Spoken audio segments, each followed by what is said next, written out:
So this is a over 6 month review of this 8-bit Ultimate controller, Bluetooth wireless.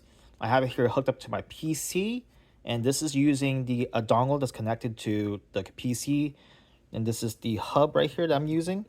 Now, if you connect this to here, the dongle's in there, or you can take out the dongle and plug it directly to the PC. And so far, over 6 months, it's been very comfortable to use, and I'm playing Forza 5 Horizon as an example.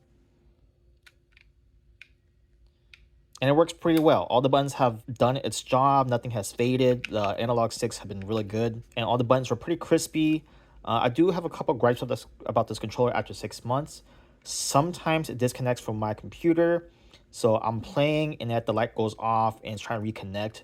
I'm not sure that's because of a wireless receiver problem with this dock, or maybe it's a Bluetooth interference with something else, because I'm directly connecting via the dock Wi-Fi connector dongle and not Bluetooth. But sometimes it will just try to reconnect, and it's kind of annoying if you're playing a game that, let's say, that's competitive. That's gonna not be good for you. So I tried doing driver updates, and it still happens every now and then. It's not like an everyday occurrence. It is kind of annoying, something to think about. In terms of also the build quality, it is very sturdy. I haven't had anything wrong with it, but you can still hear some rattles from the buttons. So I'm shaking it, you can hear some of the rattling from the buttons. This is the back paddles. The analog sticks are pretty good, although the triggers and bumpers do feel a bit tinny. As you can see, it's a bit tinny compared to, let's say, Xbox Series S and X controller. It's less solid, but overall the grip's really nice in the back. No issues with it.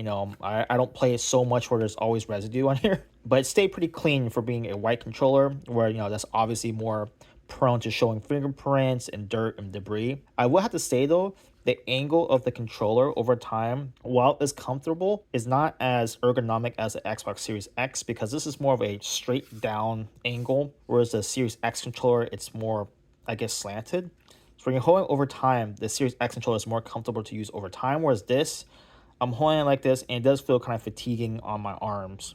I have to kind of have my arms out more. But as you see, I'm playing Forza Horizon 5, and no issues with controller. Is very responsive. Overall, this controller has done me really good over 6+ months. Again, just the connecting issues every now and then, I can't really solve it. Something to think about if you were to get one of these.